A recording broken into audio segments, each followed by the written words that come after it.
बहुत बहुत शुक्रिया आप इस शो में ज्वाइन कर रहे हैं सब लोग। हमारे साथ एक बहुत स्पेशल गेस्ट मौजूद हैं। आलोक भाई हैं फ्रॉम के rated, you must know him. बिल्कुल खरा बोलते हैं, खुला बोलते हैं हर चीज के ऊपर। मजे की बात यह है कि डेप्थ के साथ, रिसर्च के साथ, साइड करते हुए, विद एविडेंस, ह्यूमर के साथ जो है वो हर चीज के ऊपर अपनी एनालिसिस भी देते हैं और खबरें भी देते हैं। आलोक भाई, thank you so much for being with us today. बहुत अच्छा लग रहा है आपको देखते हुए यहाँ पे। थैंक यू जॉन भाई, आपने हमको इनवाइट किया, हमें मौका दिया, तो थैंक यू नहीं फॉर नहीं, दैट। मौका आपने हमें दिया है हमारे शो पे आके। हमारे लोगों को तो पता चलना चाहिए कि यहाँ पे इंडिया में जो है वो आलोक भाई बैठे हुए हैं। इंडिया से वो इस तरीके से बात करते हैं कि ऐसा लगता है ईरान में बैठे हुए हैं। So that's why I thought it would be interesting to bring you on board.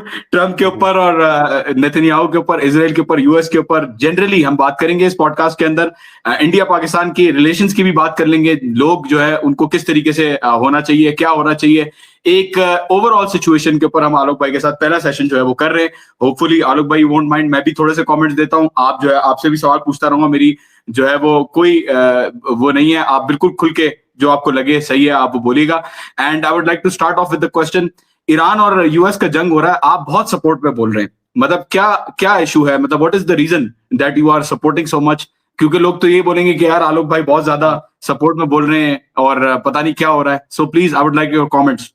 हाँ, जनरली लोगों को अच्छा लगता है ना ऐसे बताना, फलानी जगह से पैसा आ रहा है तो ऐसा प्रोपेगेंडा करना है। ऐसा कुछ नहीं है, मुझे कहीं से भी पैसा नहीं आता, ठीक है। ये सब काम करने के लिए जो मैं करता हूँ, जो आता है वो यूट्यूब के रेवेन्यू से या अदरवाइज पार्टनरशिप्स के थ्रू ही आता है।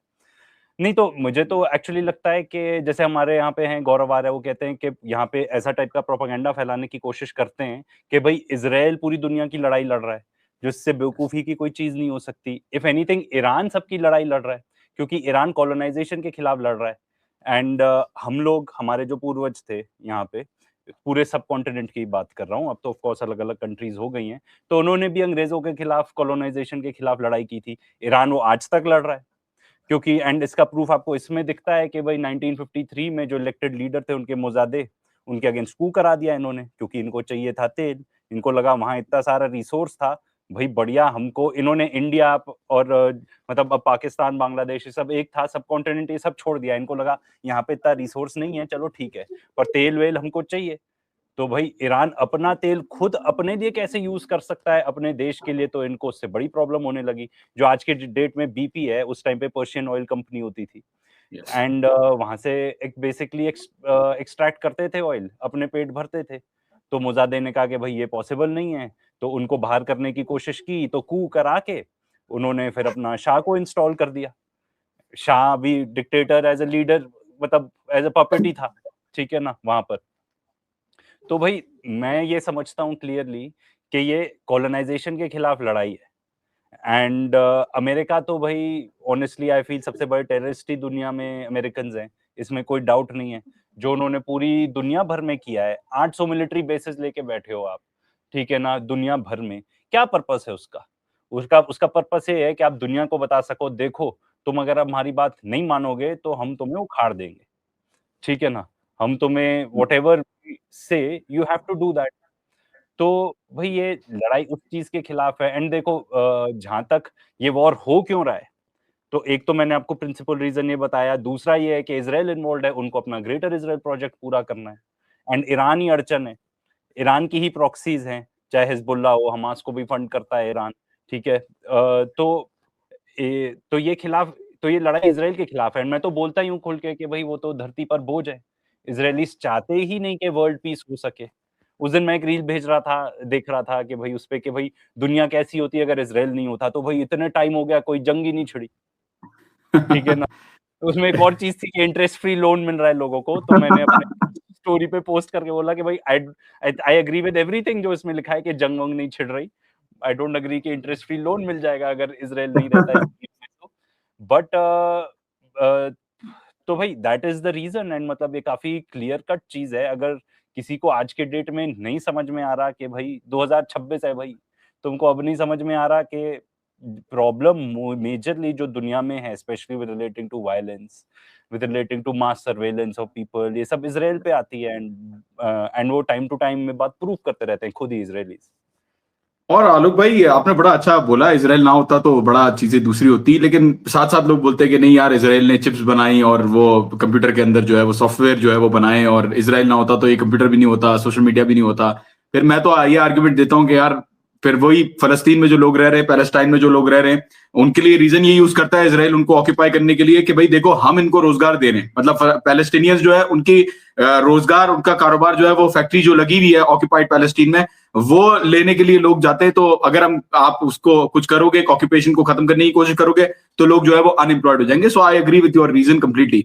अच्छा, यहाँ पे आपने बड़ा इंटरेस्टिंग बात की कि जो बैक एंड पे ये जिस तरीके से चीजें कर रहे हैं और जो गोल्स हैं इन लोगों के, उसके अंदर हमने देखा अमेरिका के अंदर भी, यूएस के अंदर इनका लॉबी सिस्टम किस तरीके से काम कर रहा है। और आपने बहुत ज्यादा बात की है एक बंदे के ऊपर जो डीपी वर्ल्ड के लोगों के साथ घूम रहा होता है, पिज्जा खा रहा होता है, उन लोगों के ऊपर आपने बहुत बात की है। एंड द एंटायर अमेरिकन अभी इस वक्त जो मिलिट्रिज्म है, जो एडवेंचरिज्म है ईरान के अंदर, उसका इसराइल के साथ लिंक होने के बावजूद, मतलब उसके साथ भी क्यों अमेरिका जो है वो जंग कर रहा है ईरान के अंदर?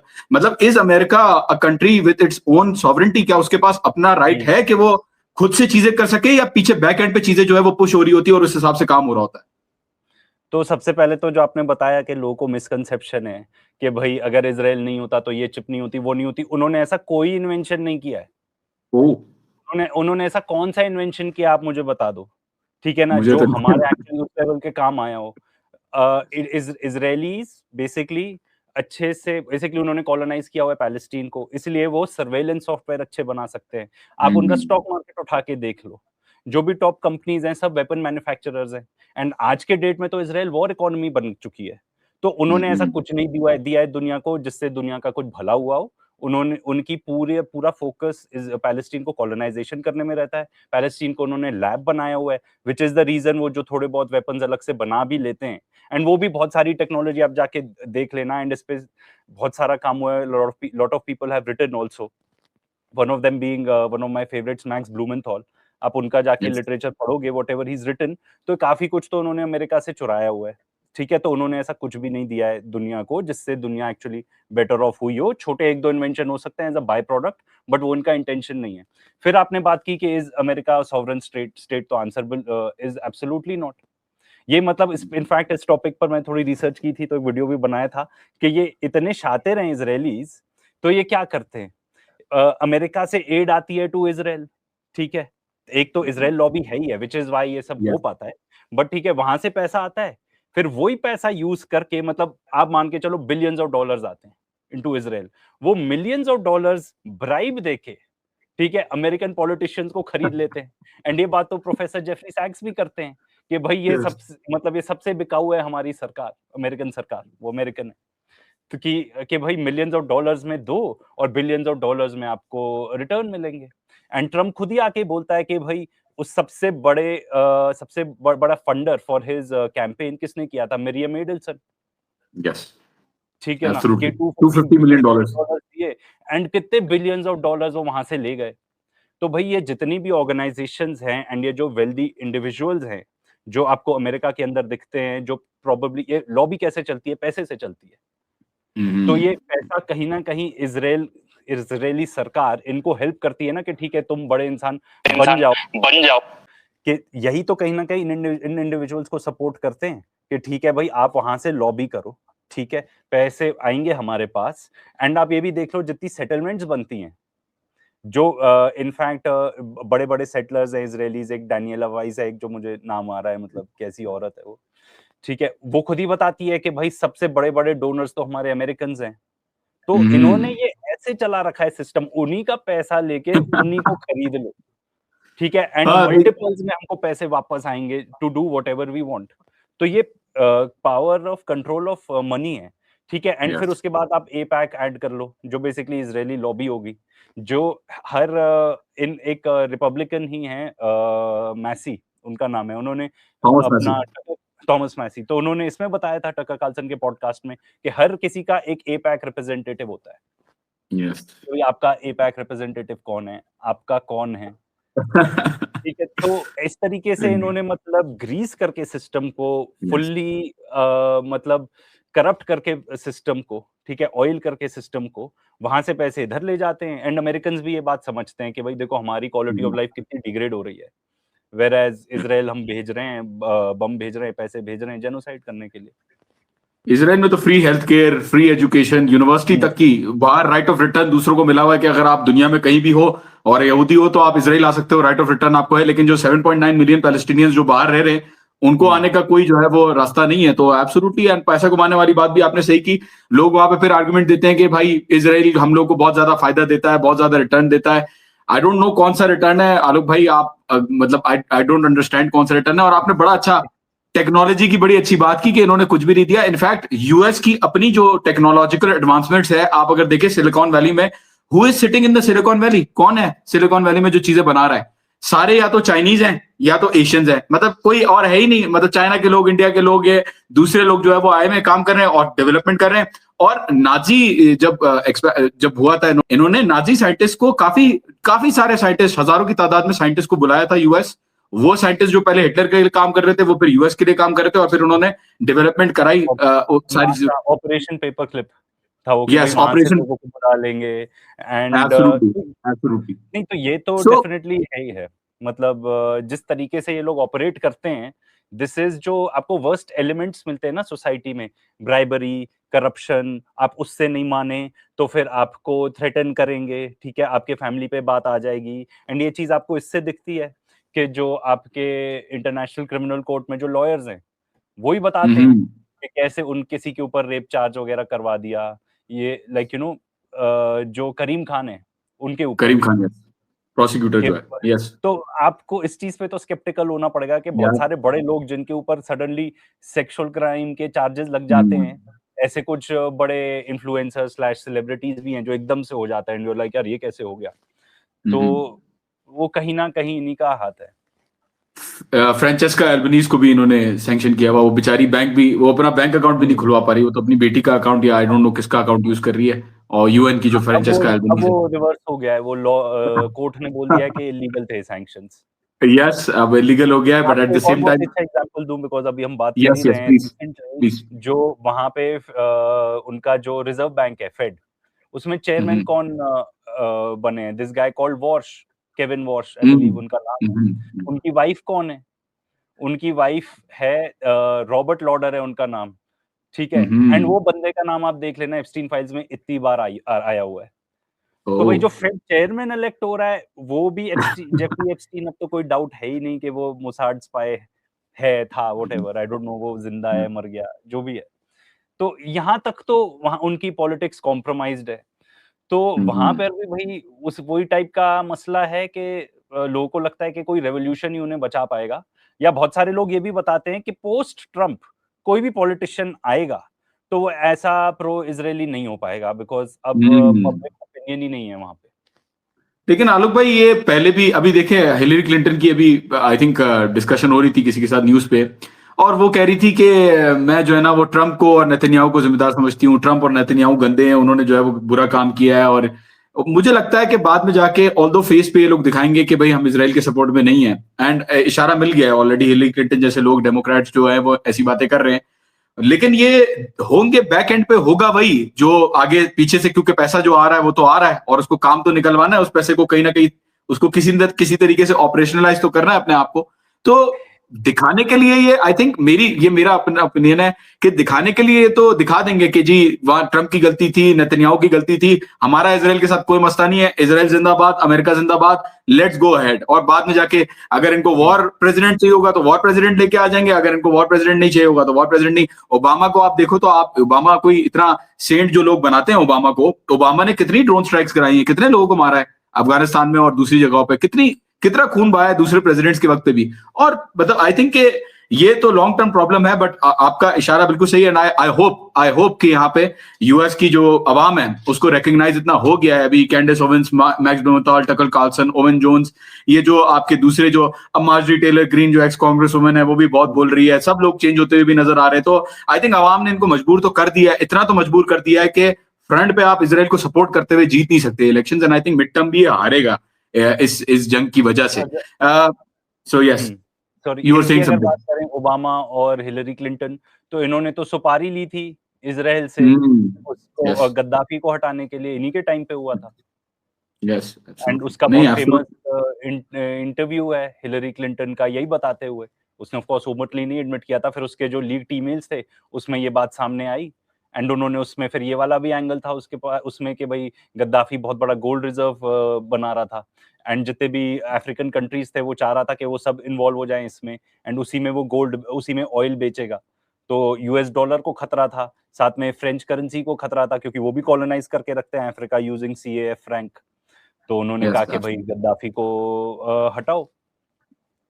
Operation Timber Sycamore. मान चुका था कि मैं तो यस, कुछ नहीं चाहिए मुझे, मतलब मुझे न्यूक्लियर वेपन ओपन कुछ नहीं चाहिए, सब ले लो, मतलब आई डोंट वांट एनीथिंग। वो तो उस मामले में यस। सरेंडर कर चुका था फिर भी। खैर मदुरो में ठीक भी नजर आया ना, मदुरो भी बेचारा एक दिन पहले, उठने से एक दिन पहले वो वीडियो बना के कह रहा था भाई मैंने तो कभी लड़ाई की नहीं, मैं तो कभी, मुझे तो मसला है ही नहीं इस चीज में, बट फिर भी उसके साथ जो किया ट्रम्प ने, उसको लगा कि वेनेजुएला में हो गया तो चलो ईरान में भी हो जाएगा, फिर वो सोच के आ गया। But absolutely correct, Operation Timber Sycamore जो था वो उन्होंने अफगानिस्तान में लड़ने के लिए जो उन्होंने मुजाहिदीन को फाइनेंस किया और वहां पे ट्रेनिंग दी, और किस तरीके से वो रशियन से लड़ने के लिए आज वही बंदूकें लेके जो है वो खड़े हो गए, और इन्होंने, इनकी वजह से सब कुछ जो है वो बना। एंड आई थिंक कम्प्लिसिटी है इनकी भी इस चीज के अंदर। But more importantly I think आज के कॉन्टेक्स्ट में अगर इसराइल को देखें, आई डोंट नो, आलोक भाई आप समझाओ हमें, हमारे हमारे लोगों को, और मुझे भी समझाओ आप कि ये is it a religious thing और is it a political thing that is happening between the United States and Israel versus Iran? Is it a clash of civilisations? क्या ये सिविलाइजेशंस का मामला है, या ये सिर्फ जो है वो एक पॉलिटिकल और इकोनॉमिक फैक्टर है इसके अंदर? क्योंकि आपने ऑयल की बात बिल्कुल सही की, but at the same time मुझे ये लगता है कि यूएस भले और इकोनॉमिक बेनिफिट के लिए अगर ये चीज कर रहा है, लेकिन इसराइल की तरफ से तो पूरा पूरा पक्का इनका प्लान है कि किसी तरीके से अपनी जो रिलीजियस इनकी ऑब्लिगेशंस हैं with regard to greater Israel, उसको जो है वो पूरा किया जाए। और माइक हकबी जो इनका एम्बेसडर है यूनाइटेड स्टेट्स का टू इसराइल, उसने भी बोल दिया कि भाई गॉड गिवन राइट है इसराइल के पास कि इसराइल जो है वो ग्रेटर इसराइल बनाए। What do you think, what it is it just economics and politics और इज इट आल्सो रिलीजन? देखो जहां तक रिलीजन का सवाल है तो मेरा पर्सनल ओपिनियन है कि उसको एज अ टूल मिसयूज किया जाता है हर तरफ। कि ठीक है कोई मैं पर्सनली बहुत रिलीजियस नहीं हूँ, बट मैं आपको ये बता सकता हूँ कि उसको मिसयूज करते हैं। अब ये कैसे करते हैं? गुमराह करके। अच्छा अब ये इजरायलीज क्या बोलते हैं, हमारी लड़ाई किसके खिलाफ है? मुसलमानों के खिलाफ है। बट आपने भी इतनी सारी पिक्चर्स देखी जो आई हैं कि मदर मेरी को कितनी गंदी गंदी टाइप की फोटोज हैं। एक तो वैंडलाइज कर रहे हैं, पूरा हैमर लेके एक जीसस क्राइस्ट के स्टैचू को उसने तोड़ फोड़ दिया। फिर मदर मेरी के वो एक सिगरेट लेके लाइक मतलब ये सब टाइप की बेहुदी चीजें। तो अगर मुसलमानों के खिलाफ है तो क्रिश्चियंस को तो रिस्पेक्ट कर लो, वो भी नहीं है। इतने सारे वीडियोस हैं कि जो वहां पे सॉर्ट ऑफ क्रिश्चियंस हैं जो चर्चेज में प्रे करते हैं उनके ऊपर थूक रहे हैं। तो रिलीजन तो एंगल बिल्कुल नहीं है। एंड देखो सिविलाइजेशनल लड़ाई ऐसे है कि जहां से हमने चालू किया था कि मोजादे थे, उससे पहले तो इनका oil, they didn't care about oil. Persians didn't care about oil कि भाई ये क्या है। Arabs also didn't care about it that much. Industrial revolution तो यूरोप में हुआ था ना, तो उनको पता थी इसकी असली वैल्यू। तो उन्होंने कहा ठीक है भाई आके ड्रिल कर लो, थोड़े बहुत जो पैसे दे देते होंगे उनको, they were perhaps okay with it. But बाद में व्हेन दे आर लाइक कि नहीं आप कि भाई when they started opposing colonisation, तो फिर प्रॉब्लम होने लगी। तो ये लड़ाई तब से चल रही है। ठीक है, फिर अब आप उसमें ये के भी एंगल रहता है एंड इस पे बहुत सारी डिबेट्स हो जाएंगी एंड आप कभी भी बता नहीं पाओगे कि असलियत क्या है, कि अमेरिका इसराइल को बढ़ावा देता है या इसराइल अमेरिका को वो करके रखता है, या असलियत ये है जैसे कि जॉन मेयरशाइमर बताते हैं कि वो टैग टीम है। उनके इंटरेस्ट ये लुक आफ्टर करते हैं कि देखो अमेरिका को तो बढ़िया है ना। There is a lot of literature that goes around which says कि जो अमेरिकन जनरल्स वगैरह थे वो इजरायलीज को बोलते थे ऐसे एकदम पीठ पे मार के कि भाई तुम तो हमारे लैंड एकदम ही एयरक्राफ्ट कैरियर हो, लैंडेड एयरक्राफ्ट कैरियर, जमीन वाले जो हिल नहीं सकता। ठीक है, तो अब अमेरिका इसराइल को यूज करता है, वो उसका अटैक डॉग है उससे गंदे काम करवाने के लिए, या इसराइल अदरवाइज। बट एक चीज क्लियर है कि अमेरिकन तब तक करेंगे सपोर्ट जब तक उन्हें लगता है कि भाई इससे हमें कुछ मिल रहा है। Once they feel like in all wars, they feel कि भाई it is getting too expensive and अब हम नहीं कर पाएंगे, तो फिर दे विल पुल आउट। वो हेनरी किसिंजर का कोट है ना, to be an enemy of United States is dangerous but to be a friend is fatal. तो वो हर किसी को वो एक्सपीरियंस करना पड़ेगा, इंक्लूडिंग इसराइल, आई बिलीव। तो आपका क्वेश्चन था कि भाई ये क्या चीज है, तो देखो अगर अगर आप इसको एकदम सॉर्ट ऑफ जूम आउट करके जियोपॉलिटिकल एंगल से सोचो, तो अमेरिका के पास है वर्ल्ड की रिजर्व करेंसी यूएस डॉलर। ठीक है, जो अब आ रही है खतरे में। एंड अब हमने देख लिया कि भाई इस पूरे वॉर में जो की चीज है, जिसके बारे में सब बात करते रहते हैं, हमारा भी कोई वीडियो इसके बारे में बात करे बिना नहीं होता, पूरे दुनिया भर में पता है, ठीक है, छोटे बच्चों को भी पता होगा कि स्ट्रेट ऑफ हॉर्मूज क्या चीज है। तो अगर आप स्ट्रेट ऑफ हॉर्मूज कंट्रोल करते हो, ठीक है, जो ईरान का कभी इंटेंशन नहीं था कंट्रोल करने का, इतने टाइम से तो खुला ही था ना, खुला था, आपने उनको अटैक कर दिया, उन्होंने बोला था हम बंद कर देंगे, अब उन्होंने बंद कर दिया। अब वो कह रहे हैं हमारे इतने पैसे खर्चे हुए वॉर में, तो हमको उसका क्या कहते हैं, कहीं ना कहीं से तो निकालने वो, ठीक है। तो ईरान का कभी इंटेंशन नहीं था इसको वेपनाइज करने का। बट अगर मान लो अमेरिका के हाथ लग जाता समहाउ, अगर आप मान लो कि अमेरिकन जो इंटेंशंस हैं वो फुलफिल हो जाएं, कि यहाँ पे रेजिम चेंज हो जाए, which is the primary objective, ठीक है, न्यूक्लियर वगैरह तो सब बहाना है, वो हमने देख लिया, झूठ फूट बोल के उन्हें इराक को निपटा दिया, लिबिया को निपटा दिया, न्यूक्लियर करके। रियल इंटेंशन ये है कि ईरानियन ऑयल पर अगर कब्जा हो जाए, आपका स्ट्रेट ऑफ हॉर्मूज पे कब्जा हो जाए, ऐसी रेजीम आ जाए, आप पूरे ईरान को तो इन्वेड कर नहीं सकते, आप रेजीम कोशिश कर सकते हो कि हमारे मन की आ जाए। तो आप वहां का ऑयल कंट्रोल कर रहे हो, स्ट्रेट ऑफ हॉर्मूज को कंट्रोल कर रहे हो, तो जो वर्ल्ड डोमिनेशन में जैसे लोग देखते हैं कि भाई ये तो एक ग्रैंड चेस बोर्ड है, ठीक है, अगर उसमें ईरान को आप अपने साइड कर लेते हो रेजिम चेंज करवा के, तो आप ऑयल फ्लो कंट्रोल कर रहे हो इतना पूरे दुनिया का। आपने वेनेजुएला को भी सॉर्ट ऑफ, वहां पे अब कितना रेजिम चेंज हुआ है नहीं, ये तो अप फॉर डिबेट है। आप ऑयल कंट्रोल कर रहे हो, ठीक है, एज अ रीजन आपका यूएस डॉलर स्ट्रेंथन हो गया, क्योंकि Iran is one of those countries जो यूएस डॉलर में नहीं बेचता, वो चाइनीज युआन या इंडिया से भी इंडियन रुपी ले लेता था वो अपना ऑयल बेचने के लिए, क्योंकि इतनी हेविली सैंक्शनड है वो देश। फिर अगर आप देखो तो अगर ईरान ऐसे मान लो they are able to somehow वहां पे रेजिम चेंज करवा ले, तो रशिया चाइना का क्या होगा? चाइना कितना ऑयल अपना ईरान से लेता है? आपका एक मेजर ट्रेड कॉरिडोर यहाँ से निकलता है, north south trade corridor. India के पास भी चबाहार पोर्ट है, था, वो भी उस पर डिबेट है कि भाई अब चबाहार पोर्ट कितना लाइक अब ईरान उसको इंडिया को देगा कि नहीं, and at this point Chabahar port कितना लाइक न्यूज आ रही थी कि उसको बॉम्ब कर दिया, आई बिलीव चालू हो गया होगा, I am not aware about that. But आप ये देखो कि अगर ईरान को आप समहाउ अपने साइड कर लेते हो, तो फिर आप काफी चीजें कंट्रोल कर लेते हो। तो आज के डेट में ट्रंप जो गया, ठीक है, चाइना से मिलने, कितनी बदतमीजी से वो आदमी सबसे पेश आता है, चाहे दुनिया का कोई भी हेड ऑफ स्टेट हो, ठीक है, वो आदमी, पर चाइना के साथ एकदम ऐसे बना हुआ था, ऐसे he is a great leader, he is a great leader, क्योंकि उसको पता है कि वो ये बैटल हार चुका है। चाइना के पास बहुत सारे कार्ड्स हैं, we won't go into that discussion, क्योंकि वो फिर एक अलग हो जाएगा, ठीक है। एंड आप रशिया को भी काफी काबू कर लोगे उससे, तो इनको लगा भाई ऐसा कुछ हो गया तो, एंड ये प्लान बहुत टाइम से था इनको अटैक करने का। आपने शायद सुनी होगी वेस्ली क्लार्क की क्लिप, वो एक इंटरव्यू में बता रहे हैं कि भाई प्लान है फ्रॉम जब 9/11 हुआ था तब से ही, to attack 7 countries in 5 years।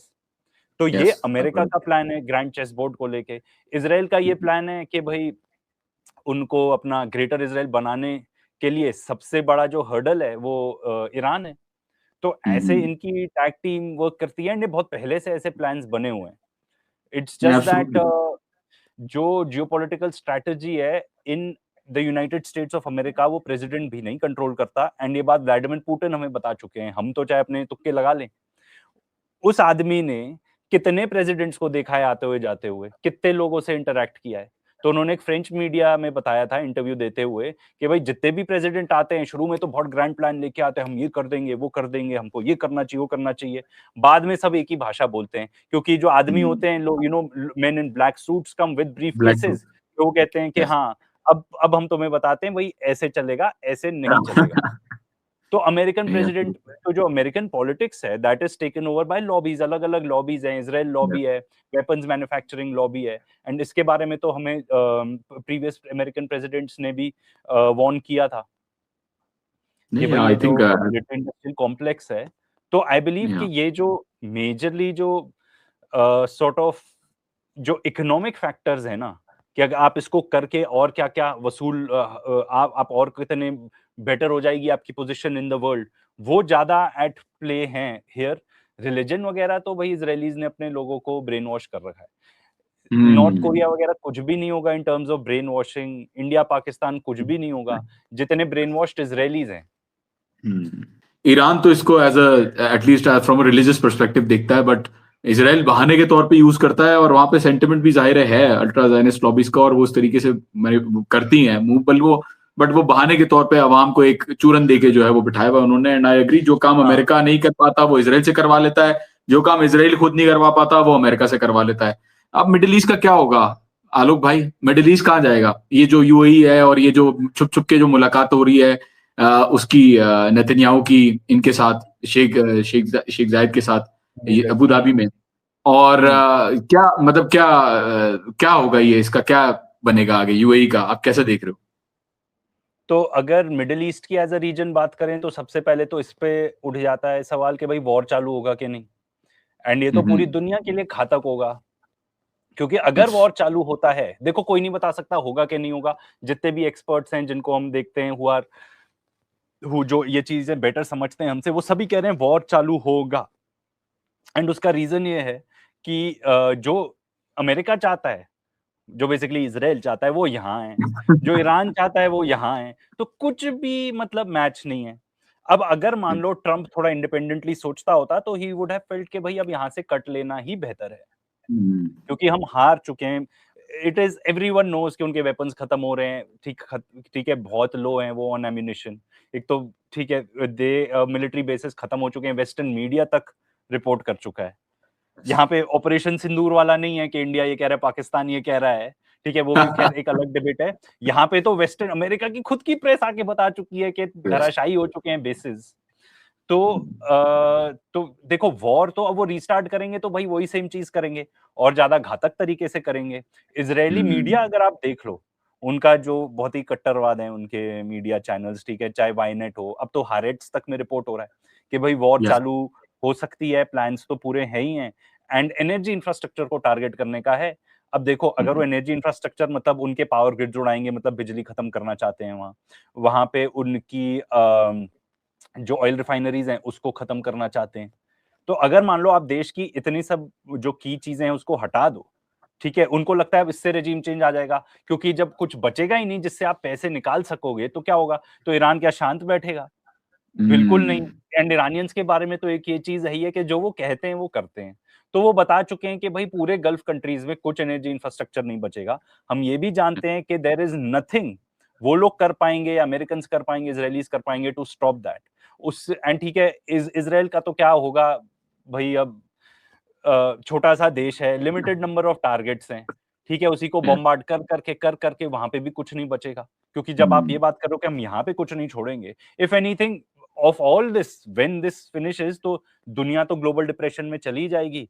Middle east में क्या बचेगा क्या नहीं अपन अंदाजा ही लगाते रह जाएंगे। इसके भी अगर ऊपर और सोचना है तो डिसैलिनेशन प्लांट्स अगर टारगेट होने लगते हैं तो बस मतलब देखो इजराइल नहीं बच पाएगा। कितने आप टैंकर लेके आओगे पानी के लोगों को, पॉपुलेशन को देने के लिए?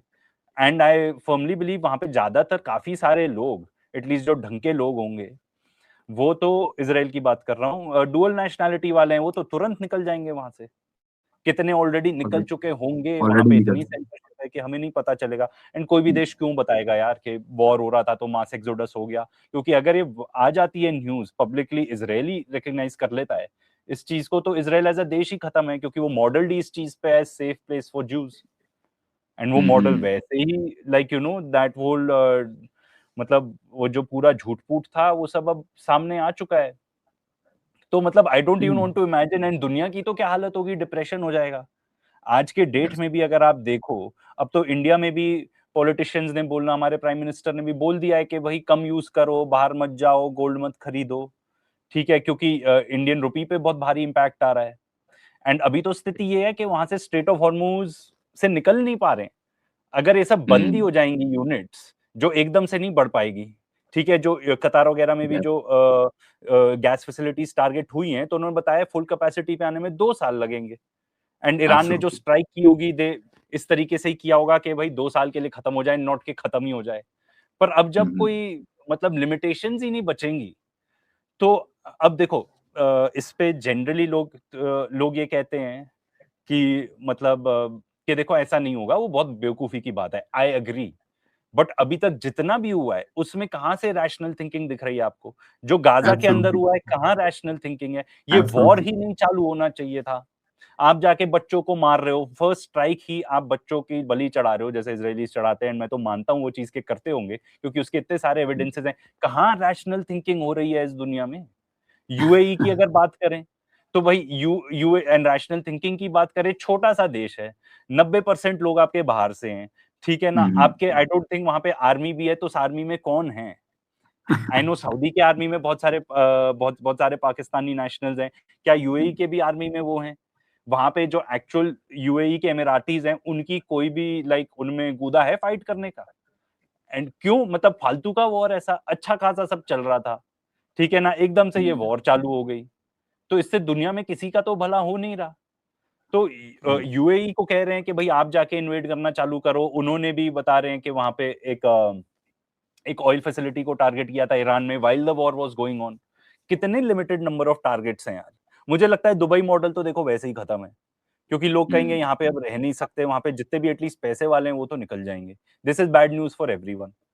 तो मतलब ये मतलब इसमें अगर ये चालू होता है तो फिर death and destruction to next level है, अगर चालू होता है तो। बट ऐसा कुछ and no evidence to show कि भाई एक नेगोशिएटेड सेटलमेंट आ जाएगा। एंड बस एक चीज और बोलूंगा देन कि हम देख रहे हैं रशिया यूक्रेन वॉर में, भाई 4 साल तक चल चुका है वो वॉर। 2022 में चालू हुआ था, 4 साल से ऊपर हो चुके हैं, ठीक है। वर्ल्ड वॉर टू 6 साल तक चला था। तो भाई कोई एपेटाइट नहीं दिख रही इन वेस्टर्न पावर्स में टू अग्री कि हम हार चुके हैं एंड वॉर खत्म करो। आलोक भाई ने बड़ी इंपॉर्टेंट बात की है कि कैपेसिटी, जो काफी लोग इग्नोर करते थे इस बात को, हॉर्मोस के ऊपर फोकस करते हैं कि रास्ता जो है वो बंद हुआ है। भाई उसका भी देखना चाहिए। आलोक भाई ने कहा वो भी देखो कि प्रोड्यूस कितना कर पाएगा वो, आगे जाके अगर जंग होती है तो कितना बना पाएगा वो तो हॉर्मोस खुल भी जाएगा तो कश्ती कौन लेके जाएगा वहां से, क्या लेके जाएगा वहां से? जब सब तबाह हो चुका होगा तो फिर फायदा क्या? तो आई एग्री आलोक भाई, very very very well said. Destruction होगी यहाँ पे, डंडी और वो फायर और डंडी वाला खुश रह के सब बोलेंगे। ईरान बोलेगा भाई हमारे तो ऐसे पढ़े लिखे लोग हैं, टेक्नोलॉजिकली हमने काम भी किया है, रिसर्च भी किया है, आपको अंधेरे में रहना है, हम भी अंधेरे में रह लेंगे, देखते हैं फिर कौन क्या करता है। एब्सोल्युटली आई थिंक यहाँ पे बहुत बड़ी डिस्ट्रक्शन होगी और ईरान बैठेगा नहीं। डीसैलिनेशन प्लांट्स पे तो आई डोंट थिंक ईरान हमला करेगा, पहले भी कर सकता था, बट यहाँ पे कश्मीर के अंदर इनके डीसैलिनेशन प्लांट के ऊपर हिट किया था और 30 विलेजेस को जो है वो पानी डिस्टर्ब हुआ था, फिर भी ईरान ने डीसैलिनेशन प्लांट को जो है वो रेट्रीब्यूशन करके टारगेट नहीं किया because of the ideology. I think वो कहते हैं कि जी इमाम हुसैन के पानी बंद हुआ था, इस्लाम में इमाम हुसैन है उनका पानी बंद हुआ था और उनको बहुत जुल्म जो है वो सहा था उन्होंने, and they take the precedence from him. But I absolutely agree, तबाही तो बहुत बुरी होनी है। एंड मेरी नजर में तो जंग होने वाली, आलोक भाई ऑप्शंस जो है वो नजर नहीं आते। ये अगर अभी डिमांड देख लेना क्या है, अमेरिका ने बोला हम कॉम्पनसेशन नहीं देंगे, नो कॉम्पनसेशन। हम जो है आपका एक न्यूक्लियर प्लांट आप चला के रखो, उसमें भी इन्वेस्टमेंट का क्या है क्या नहीं है, कुछ नहीं, वो बस सिविलियन यूज के लिए मेरे ख्याल में होगा। तीसरा उन्होंने कहा कि हम जो है वो आप वॉर बंद करने की अगर बात करो तो निगोसिएशन में देखेंगे कि वॉर कैसे बंद होगी। एसिड्स की अनफ्रीजिंग की बात हुई तो बोला 25% से ज्यादा एसिड्स। यार ये कोई डिमांड्स हैं? ये कोई they can't, they will not be able to accept the मतलब जो भी बीच में होता है इनका, क्योंकि ईरान तो करेगा नहीं सरेंडर ना। ईरान जो डिमांड देगा वो तो एक्सेप्ट कर ही नहीं सकते क्योंकि उनके लिए हार है। सो आई एब्सोल्युटली एग्री। एंड आलोक भाई मीडिया का बड़ा जो है ना, मैंने देखा है मीडिया बहुत ज्यादा अच्छी कवरेज भी होती है बट बहुत ज्यादा कभी कभार ना बहुत ज्यादा उसको सेंसेशनलाइज करना, स्पेशली कुछ इंडियन मीडिया की आउटलेट्स हैं, मैं सबका नाम नहीं लूंगा और सबका वैसे भी मुझे वो नहीं है, बट काफी दफा मैंने देखा है कि जहां पे देखो वहां पे मेजर गौरव आर्या की जैसे आपने एग्जांपल दी, वो तो बिल्कुल ही कार्टूनिश और अजीब सी बातें। और यार what is wrong with this person? हम लोग यहाँ ईरान में बैठ के भी लोग सोच रहे होते हैं कि एनालिसिस अगर दे रहा है बंदा कोई फैक्चुअल बेसिस पे तो दे, और वो मेजर लगता नहीं है। मैं आपको सच अगर बताऊं, यहाँ पे कंसिडर नहीं किया जाता कि कोई अगर इंटेलेक्चुअल उसको देखे तो लोग कहते हैं यार ये तो कोई ऐसे ही बस टिकटॉकर या उस टाइप का बंदा लग रहा है। Is he was he really a major, is he really an expert in war और समथिंग? तो यार मतलब अराक्ची साहब को उसने पिक कहा, इजराइल की जो है वो कह रहा है और मारो और मारो, और कुछ चैनल्स वो दूसरे भी हैं जिनके अंदर शोर शराबा, ऐसा लगता है कि कहानी घर घर की ही चल रहा है अभी तक और शोले ही चल रही है इंफॉर्मेशन मीडिया में भी। What is going on, what is wrong with these people? नहीं, इंडियन मीडिया तो क्या ही बात करो, मतलब होप्स खत्म हो चुकी हैं कि यहाँ पे कुछ, बिकॉज देखो क्या है, जब आपको असली न्यूज नहीं रिपोर्ट करनी ना, तो आप कुछ भी कचरा दिखा दो। बात ये है यहाँ पर। एंड इतना इजरायली इन्फ्लुएंस क्यों है? मतलब हम तो गैस ही लगा सकते हैं कि भाई किसी को पैसे मिलते होंगे, इजरायली लॉबी जैसे सब जगह मौजूद है, यहाँ भी मौजूद है, तो इन लोग को पैसे देते होंगे कि तुम ऐसा बोलो। तो ये सब गेसेस ही हो सकते हैं कि ये क्यों है। तो बट अल्टीमेटली इंडियन मीडिया की बात करना तो बेकार है। इन्होंने पूरे दुनिया भर में हमारा नाम बहुत खराब कर दिया है कि भाई किस टाइप की कवरेज होती है। एंड प्रेस फ्रीडम इंडेक्स में हम लोएस्ट हैं compare to all our countries. And अगर कोई आप इंडिया से देख रहे हो, हाँ हाँ, अगर आप कोई India compare to all our neighbouring countries, अगर आप इंडिया से देख रहे हो तो ये भी जान लो पाकिस्तान से भी लोअर हैं। तो भाई मतलब इंडियंस को ना पाकिस्तान के साथ कंपेयर करने में बहुत मजा पाकिस्तान आता से है। भी देख रहे हो तो भी देख लो कि इंडिया हमसे भी नीचे है। हाँ, तो मतलब इंडियन मीडिया के बारे में क्या बोलो। एंड हमने जैसे काफी लोगों से बात की है इस चीज के बारे में जो मीडिया से ही हैं ऑल एंड ऑल, जैसे कि न्यूज लॉन्ड्री हो गया फॉर एग्जांपल, जो वहां पे अभिनंदन सेकरी हैं, हु डू अमेजिंग वर्क। तो देर आर ऑल्सो पीपल हमारे मीडिया में, वो मेन स्ट्रीम में नहीं होंगे, जो मतलब बहुत ही तगड़ी जर्नलिज्म करते हैं।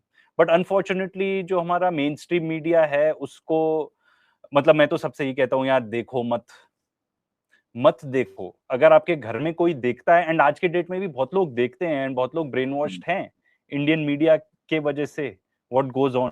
प्रिंट में भी उतनी अच्छी खबरें नहीं आती जिस तरीके से मे बी पहले आती थी। ऑफ कोर्स कुछ कुछ ऐसे प्रिंट न्यूज़पेपर्स हैं जो who do a good job, but जहां तक टीवी मीडिया की बात है तो मतलब उनके बारे में बात करना फिजूल है, वुड से। मतलब जैसे लाइक यू नो, जो एकदम ही लॉस्ट कॉज है इन माय ओपिनियन, वो पर्टिकुलर स्टेट है उनकी। ऑल्दो मैं एक चीज जरूर बताना चाहूंगा कि जब पहले जब कॉन्फ्लिक्ट हुई थी, जब यूनाइटेड स्टेट्स एग्जैक्टली फुल आगे से इन्वॉल्व नहीं था बिटवीन इजराइल एंड ईरान, तो एंटी ईरान कंटेंट बहुत ज्यादा था। ओह, अब ऐसा नहीं है। तब तो मतलब ऐसा था कि भाई अब तो मतलब ईरान, मतलब आप क्या बोलो, मतलब इतना ज्यादा था कि जो ईरानियन एम्बेसडर है इंडिया में, उन्होंने भी आके इंडिया टुडे में एक बताया था कि भाई, उन्होंने तो काफी पोलाइटली बोला कि भाई जो रिपोर्टिंग थी it was not neutral. But आज के डेट में मतलब अब जैसे हम भी देखते हैं कि भाई इन लोग को डीबंक करेंगे तो हमें काफी कम कंटेंट मिलता है ये बताने के लिए, मतलब क्योंकि लॉट ऑफ बिकॉज वो काफी हद तक करेक्ट हो गए हैं इन दिस रिगार्ड कि वो भी फिर इजराइल को नहीं कोसेंगे कि इजराइल ने कुछ किया, बट वो ये बोलेंगे कि हाँ अमेरिका की धो दी, ईरान ने अमेरिका को एंड ट्रम्प को बुरा भला बोलेंगे। तो इन दैट रिगार्ड उन्होंने काफी करेक्ट कर लिया है। आई वुड से अब जैसे बहुत सारे एग्जांपल्स यहाँ पे, अब जैसे इनको जहाँ पे लोग अच्छा काम करे तो यू हैव टू अप्रिशिएट, जैसे कि हमारे यहाँ जनरल जीडी बख्शी हैं। अब आप उनका उठा के देख लो कोई भी इंटरव्यू, तो ही विल से कि नहीं ईरान हैज वन।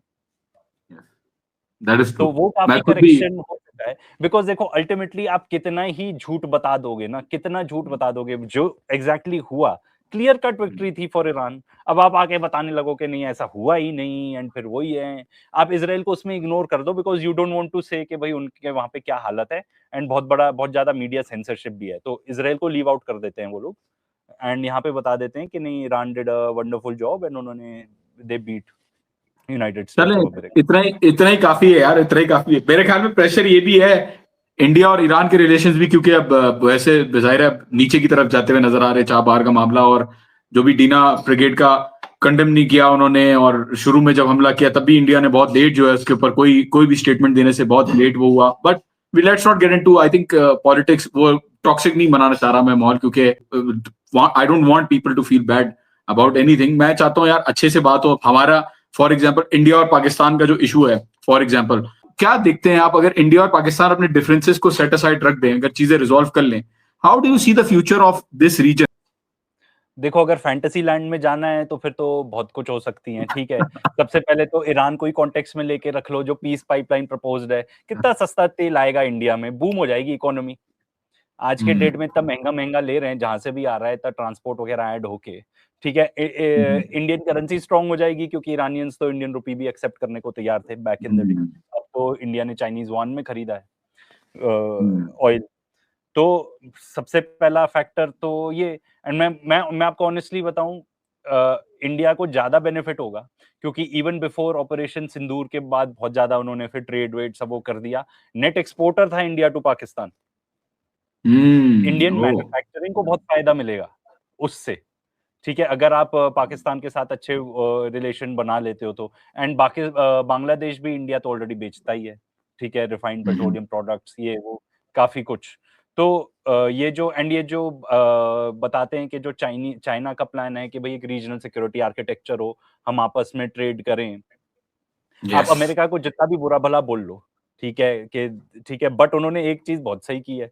अब थोड़ा-सा वो ट्रम्प के आते-आते तो सब कुछ बिगड़ ही रहा है, मतलब नेबर्स के साथ अच्छी बनाई हुई है। दुनिया में जाके आतंक अमेरिका में मचाएँगे। अमेरिका ने नेबर्स के साथ, मेक्सिको बढ़िया नेबर, कनाडा बढ़िया नेबर, एक कुछ नहीं कहते उनके यार साथ तो गालियां दे रहा बढ़िया। वो मेक्सिको को कह रहा होता है कि मैं ये कर लूंगा, इनको ना भेजो, इमिग्रेंट्स को ना भेजो, मैं अटैक कर दूंगा। कनाडा को बोल रहा होता है अब ना पैसे अब ना but all this while neighbours के साथ तो बढ़िया ही थी ना, बेचता था और वहां से लेता भी था। तो हम्म अल्टीमेटली आपको अपने नेबर्स के साथ अच्छे से बना के रखनी है। बट ये जो हमको थैंक्स टू कॉलोनाइजेशन जो हमको ये मिल चुका है बंटवारे का, वो इस हम्म इसमें हमेशा एक तो मुझे नहीं लगता, एटलीस्ट करंट सिचुएशन को देखते हुए, देखो फ्यूचर में कुछ भी हो सकता है, बट मुझे नहीं लगता कि किसी में भी ऐसी एपेटाइट रहेगी to exactly normalise the situation. And उसमें एक सबसे बड़ा दो तीन चीजें हैं। देखो, एक तो वेपन्स लॉबी है, ठीक है, जो कभी चाहेगी नहीं, क्योंकि वो दोनों को बेचते हैं। अच्छा खासा बजट है इंडिया का भी, पाकिस्तान का भी, ठीक है, नंबर वन। नंबर टू, जो कश्मीर का इशू है वो कैसे सॉल्व होगा, मुझे नहीं पता कैसे सॉल्व होगा, ठीक है ना, मैं उस पे कोई टिप्पणी करने वाला हूँ, मेरे पास नहीं है उसका सॉल्यूशन। बट कौन सी साइड कंसीड करेगी कि ठीक है भाई, इसको लेट अस लाइक कि इसको सॉल्यूशन हम बना ले, कि हम ऐसे कर लेंगे, कि आपकी एमिकेबली भी साइड तो आपके, आगे बढ़ा जा सकता है यूनाइटेड नेशंस के तो हिसाब वो से, कह जैसे रहे कि रेजोल्यूशन। किसमें पॉलिटिकल विल होगी टू डू इट, या पाकिस्तान में एब्सोल्युटली होगी, इंडिया में होगी, पॉलिटिकल विल, क्योंकि कहीं ना कहीं गिव एंड टेक होगा। अब यहाँ पे किस, and politically it won't fit well ना, अगर कोई कहता है कि ठीक है हमने कोई ऐसी नेगोशिएटेड सेटलमेंट कर ली, तो कहेगा अरे यार तुमने ये कर दिया, दूसरे साइड जो भी ऑपोजिशन रहेगी एट दैट टाइम, वो कहेगी तुमने ये क्या कर दिया यार, ऐसे सेटल करके। तो बेहतर तो ये है कि एंड फिर ऑफ कोर्स इसमें ये है कि भाई कश्मीर के लोग भी क्या चाहते हैं, यस उसके बारे में एब्सोल्युटली अगर वेरी मान लो आप, इंपॉर्टेंट। जैसे इब्राहिम अकॉर्ड्स नॉर्मलाइज होने लगे थे सारे, तो फिर पीपल, ये भी तो एक थ्योरी है कि पैलेस्टीन के हमास ने इसीलिए डिसाइड किया कि भाई हमको तो अब करना पड़ेगा, क्योंकि सब नॉर्मलाइज हो जाएंगे तो हमें भूल जाएंगे। या तो इसीलिए वो मुझे थोड़ा फैंटेसी लैंड टाइप लगता है कि कभी नॉर्मलाइज हो पाएंगे। बट हाँ, ये जरूर कर सकते हो आप कि इतना जो हॉस्टिलिटी का माहौल है वो नहीं होना चाहिए, वो किसी के लिए भी नहीं अच्छा, किसी के लिए भी नहीं। लड़ाई करके तो आप पीछे ही जाते हो इन टाइम, आप कभी भी लड़ाई करके आगे नहीं बढ़ रहे हो। तो जितना ज्यादा हो सके कि भाई नॉर्मलाइज हो सके कुछ चीजें, वो बेहतर है। अब वो कैसे होंगी, कितनी पॉलिटिकल विल है दोनों साइड्स पे, अभी तो माहौल बहुत ही ज्यादा गर्मा हुआ है। तो तो उसका क्या होगा दैट अपन नहीं कह सकते। एंड मेजरली तो टेंशंस कम पॉलिटिकल होंगी। विल होनी चाहिए। नहीं, and I think you are right. Tensions के नहीं, एंड ऊपर मैं आपको फोकस करना इतना तो चाहिए बता टेंशंस सकता में। हूँ, इंडिया में माहौल इस टाइप का तो है कि एनीथिंग प्रो पाकिस्तान तो फिर people get back at you कि भाई ये क्या बोल रहे हो, ऐसा क्या है। यार ऐसा पाकिस्तान में ऐसा नहीं है आलोक भाई, मैं आपको सच बताऊं, पाकिस्तान में तो लोग इंडिया की, अगर कोई इंडियन आता है या इंडिया की शर्ट पहन के कोई जाता है बाहर क्रिकेट की, तो लोग समझते हैं अगर आप इंडिया से हो, फॉर एग्जांपल, ऐसी वीडियोस आप देखोगे सोशल मीडिया पे कि वहां पे वो ग्रीट करते कहते हैं यार आप हमारे भाई हैं, आए चाय पिए खाना खाएं। सो पाकिस्तान में हाँ, ऐसा नहीं है। आई डोंट नो इंडिया पे क्या किस तरीके का माहौल बना दिया, I don't want to discuss that, but the problem is that it has to stop नहीं समवेयर। या नहीं, अभी थोड़ा हॉस्टाइल ज्यादा है, बट आई वुडंट से कि कभी भी ऐसा था यहाँ पे कि मतलब हाँ, हमेशा ऐसा नहीं मतलब था। कि मे बी जैसा आप बता रहे हो, मे बी एग्जैक्टली यहाँ पे ऐसा नहीं था, बट इतना कभी हॉस्टाइल भी नहीं था। देखो जनरली लोग बुरे नहीं होते, यस कहीं ना कहीं yes politics that is my वगैरह, point. And maybe absolutely. Politicians भी अंदर ही अंदर उतना ना फील करते हो। अब जैसे आप यस। ये देखो कि भाई क्रिकेट में जो भी हुआ, हैंडशेक वगैरह नहीं करना, बट हमारे कैप्टन जो आपके एशिया क्रिकेट बोर्ड के जो चेयरमैन है, एंड पाकिस्तान क्रिकेट बोर्ड के भी चेयरमैन है ना, उनके साथ तो हैंडशेक कर ही रहे थे। तो भाई मतलब ये सब कहीं ना कहीं लाइक अगेन वही कि मिसयूज करके थोड़े, हाँ नहीं, I I think think you got the I point. Think जरूरत होती है पॉलिटिक्स को, जरूरत होती है दुश्मन दिखा के अपने आप को और ज्यादा बढ़ाने की, तो एंड आई थिंक वो चलता है दुनिया में। ये ये दोनों तो साइड ये पे तो है, एंड ये सारी यस पॉलिटिकल पार्टीज में। ये तो तरीका है दुनिया के चलने का, बट मैं तो यही सोच रहा था कि टेंशन शुड एटलीस्ट रिजॉल्व, और बैठ के जो है वो चीजें आई थिंक कम सॉल्व होना हो सकती चाहिए हैं। और एटलीस्ट वो सब चीजें करो जिससे आपको फायदेमंद लगती हैं चीजें, यस, क्योंकि फायदा तो ठीक है ना? तीसरा कि बंदा आपको उठा रहा है लगता ना, है अब आप फायदा तो जो थर्ड भी पार्टी प्रोडक्ट उठाती है। मान लो पाकिस्तान में आते थे फ्रॉम इंडिया क्योंकि इंडिया नेट एक्सपोर्टर था and people can go look this stuff up, तो सबसे ज्यादा नुकसान किसका हो रहा है? इंडियन ट्रेडर्स का हो रहा है ना, जो यहाँ से माल बेच रहे थे उधर।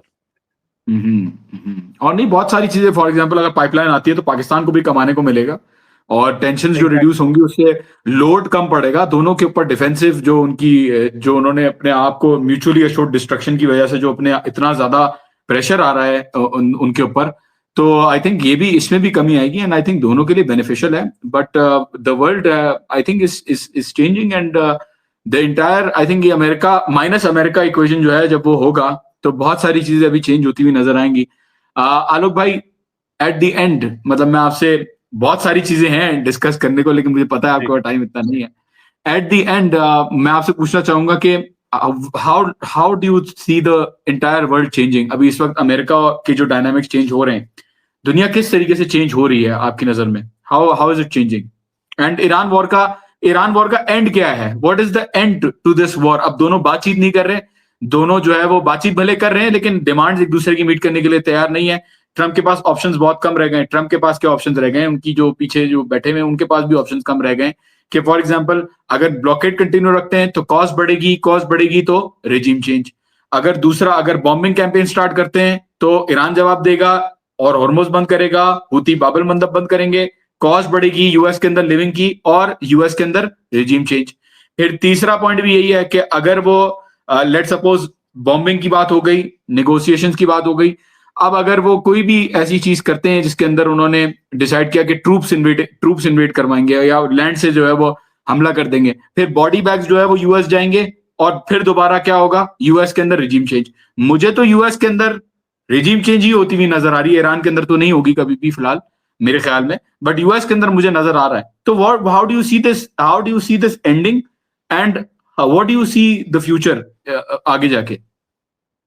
देखो, 2-3 चीजें हो सकती हैं। एक तो ये वॉर ऑफ एट्रिशन में टर्न हो सकता है, क्योंकि अभी जो हमने देखा बहुत ही एक्सप्लोसिव वॉर देखा, जहाँ पे सॉर्ट ऑफ लिमिटलेस कि एक-एक करके सॉर्ट ऑफ एस्केलेशन लैडर बढ़े जा रही है, बढ़े जा रही है। व्हेरेas रशिया यूक्रेन वॉर में हम देख रहे हैं कि 4 साल से चल रहा है। तो it could turn into a war of attrition and Iran चाहता है it turns into a war of attrition, क्योंकि एसिमेट्रिकल वॉरफेयर है। ठीक है, यहाँ यस। तो इनके ड्रोन्स का कॉस्ट ही देख लो, बहुत कॉस्ट इफेक्टिव है। एंड अमेरिका की तो उनकी जो वेपन मैन्युफैक्चरिंग कंपनीज है, उन्होंने तो अपना क्या कहते हैं, चूना लगा रहे हैं अपनी सरकार को, एंड वो भी चाह ही रहे हैं कि चूना लगाओ, like you no corruption on a massive scale होता है वहां पे। And I am not saying this, ये अमेरिकन एक्सपर्ट्स खुद ही आके बता नहीं रहे नहीं, हैं, हेल्थ केयर ठीक है में भी ना? होता है यार, डिफेंस में भी हाँ, होता है, हेल्थ केयर में भी दवा, वो एक इंजेक्शन जो है वो $500 का, $600 का, फिर जो है हाँ, वो तो दे देते $2000 का। यस। ओवर प्राइस्ड वेपन्स बेचे हुए हैं, ठीक है? तो अगर ये वॉर ऑफ एट्रिशन में टर्न हो जाता है, तो इट विल बेनिफिट ईरान, ठीक है? जो ब्लॉकेड भी चल रहा है, तो ईरान के पास बहुत सारे तरीके हैं अपने यहाँ पे मटेरियल लाने के लिए। एक तो वो इतना सक्सेसफुल ब्लॉकेड है नहीं, ठीक है ना? बहुत सारी शिप्स आ जाती हैं, चली भी जाती हैं। ईरान ने थ्रू पाकिस्तान अपना पूरा रूट बनाया हुआ है, ठीक है?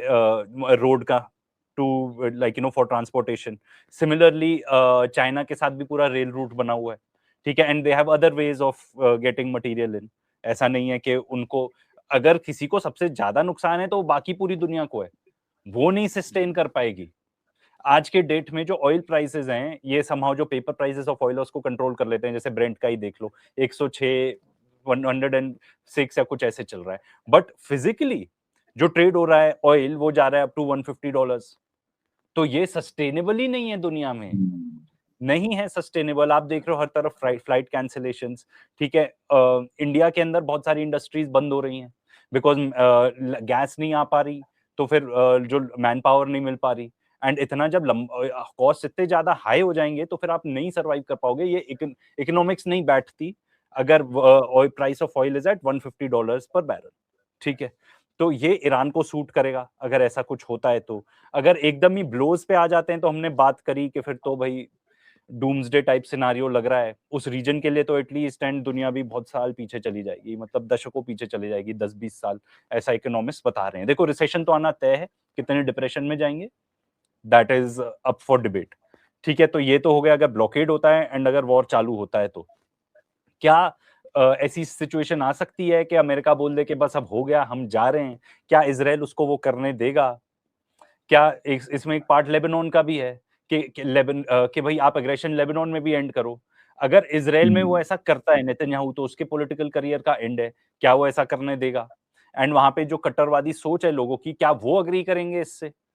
तो सिर्फ forget about Netanyahu, problem Netanyahu नहीं है, प्रॉब्लम वहां की पूरी सोसाइटी है, क्योंकि वो सब एक जैसा सोचते हैं। ठीक है, इस काफी हद तक कि भाई हमको टेरिटरी एक्सपैंड करनी है। तो कहना कि आगे क्या होगा अगर ये तीनों सिनारियो अपन देखें, तो जो बेस्ट पॉसिबल सिनारियो है कि भाई US is able to say कि भाई खत्म, अब हमसे नहीं हो पा रहा good and bye. We are leaving.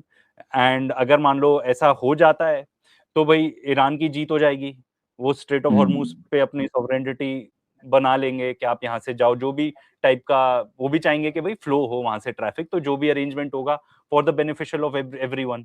ये सॉर्ट ऑफ पॉजिटिव सिनारियो है। एंड नेगेटिव्स तो ज्यादा ही दिख रहे हैं इसमें, तो कहाँ जाएगा this no one can tell you. आप दुनिया को आप दुनिया को कैसा चेंज होते हुए देख रहे हैं या after this war? How have the global geopolitics, क्योंकि यूनिपोलैरिटी और जो उसका माइट थी, जो सुप्रीमेसी थी, वो तो अब यूएस की क्या रह गई यार, जब इतना ईरान ने उनको उठा उठा के पटका है। तो पहले भी वियतनाम में, अफगानिस्तान में भी हुआ, बट इस तरीके का हमें नहीं नजर आया कि इस तरीके से किसी एक, चले वहां पे तो जमीन पे गए थे ना वियतनाम और अफगानिस्तान में, दैट इज आर्ग्यूबल कि चलो यहाँ तो आए बगैर ही इनको मार पड़ी है ना, अभी आएंगे तो दूसरा सिनेरियो होगा, बट यहाँ पे आने से पहले, लैंड फोर्सेस के आने से पहले इनको मार पड़ गई। वियतनाम और अफगानिस्तान ने कुछ लिया नहीं था, इराक ने कुछ लिया नहीं था अपने लिए, ईरान ने तो एक स्ट्रेटेजिक, वो तो डिफेंड कर रहे थे, उन्होंने कहा जी डिफेंड हमें करना है, तो वो डिफेंड कर लिया उन्होंने। बट ईरान ने तो एक चीज ले ली ना, जो ऑब्जेक्टिव नहीं था उनका, वो भी उन्होंने ऑब्जेक्टिव बना के उसको अचीव कर लिया। तो क्या रह गई अमेरिका की इज्जत? और अब आप कैसे देख रहे हैं आगे वर्ल्ड को?